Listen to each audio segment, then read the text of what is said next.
And that, talking about the sequels and stuff, because I'm going back, I haven't read all of the books, but the kind of popular culture references.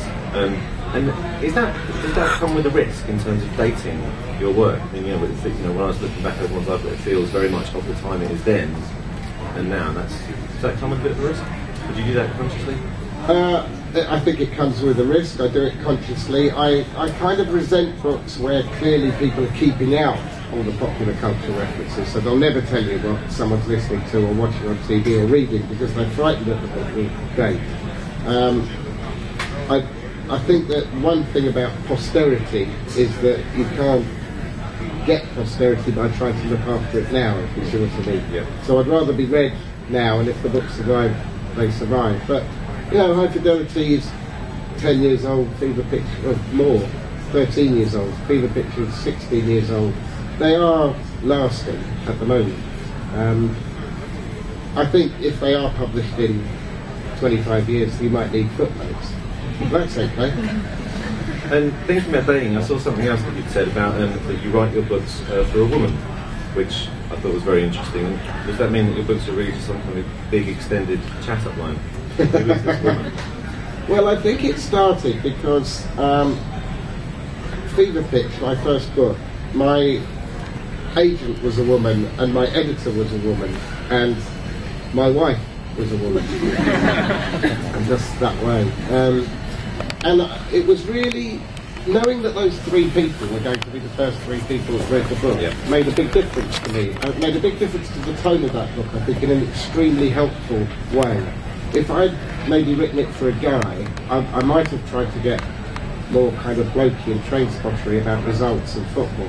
And it made it less about football and more about the experience and what it is like to be consumed by something. And I think that really helped the book. And I've kind of carried that over, I think, since I've been writing. That's what struck me as such an interest, because I would have, stereotypically thought your books were more written towards a male bias.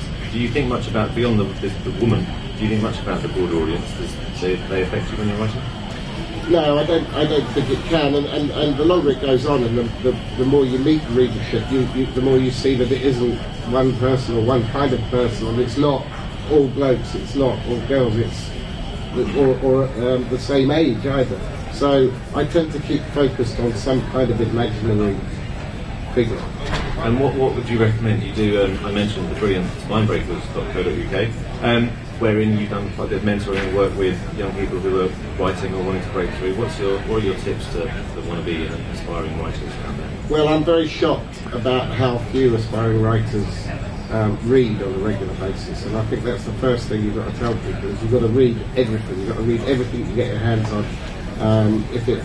If you know what kind of writing you want to do, what kind of territory you want to go into, you've got to read all that stuff just to find out what a cliche is, beyond anything else. It's no good having the most brilliant idea in the world if somebody has been writing it for the last 10 years. But of course, the more you read, the more writing feels less unmanageable, I think. But I know it's extremely important to me. That makes a lot of sense. But finding out that you're actually a book reviewer as well, it seems like taking that to the next step. Well, the reviewing, most of which I regret now, actually, was something I had to do when I was trying to get started. I got the chance to do it, and that was one of my main sources of income. I still write I have a monthly books column in this American magazine. The Believer, which is, that's really fun. That's it's more like a reading diary. I can be reading books that were published 50 years ago or this week, and I don't have to write about anything that I don't want to. I'm just writing about the books I love reading, and it's a great gig. And are there any books that you can really cite as inspirations on you?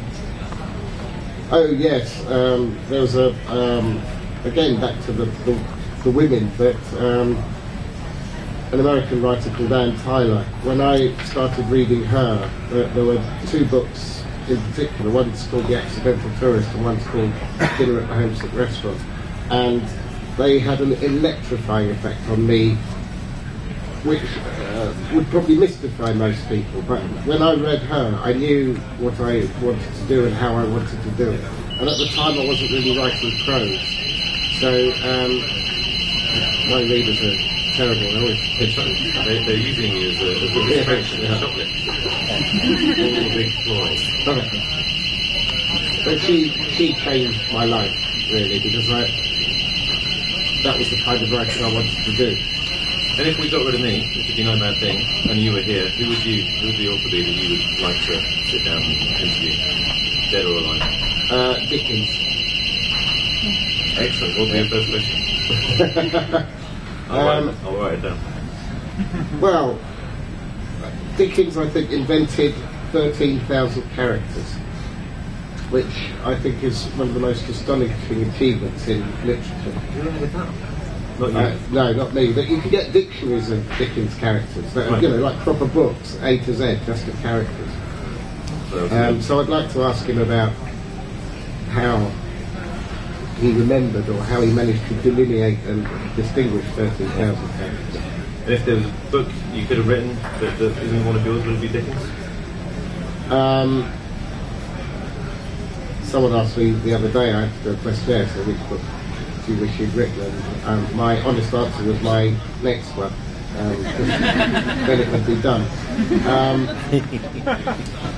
Well, I think it probably would be The Accident first. And I'm going to wrap up and give over the microphone to the audience. I did just want to ask you one last thing, which also was a surprise to me, which is the work we do around Treehouse. And I just thought it was worth giving you a chance just to mention that, because I'm a school governor at a school for children with autistic needs. It's really which one? The Liberty School in Brixton. Oh, right, And okay. it struck me what practical suggestions you were suggesting there, so I just wanted to ask you if you'd say a couple of words of that. Well, my eldest son, I've got 3 boys, but the eldest one, who's 14, is severely autistic. And when he was diagnosed, there was nothing that we could find that we were happy with. And we got together with a small group of North London parents who were exactly the same situation, and we basically founded a school. At the time, it was done out of desperation, really, and I didn't know how long it was going to last. And at first, these 5 kids were in a library in Golders Green. And that should be a proverb, 5 autistic children in a library to replace bulls in china shops. But it's sort of gone on and got solid, and now we've nearly finished building premises in Muswell Hill, and there are 55 kids at the school now. There'll be 80 when we finish. They will have one-to-one tuition. It's an amazing place. Excellent. Well, whether it's books, films, or charities, you just seem to do brilliant work. Thank you. So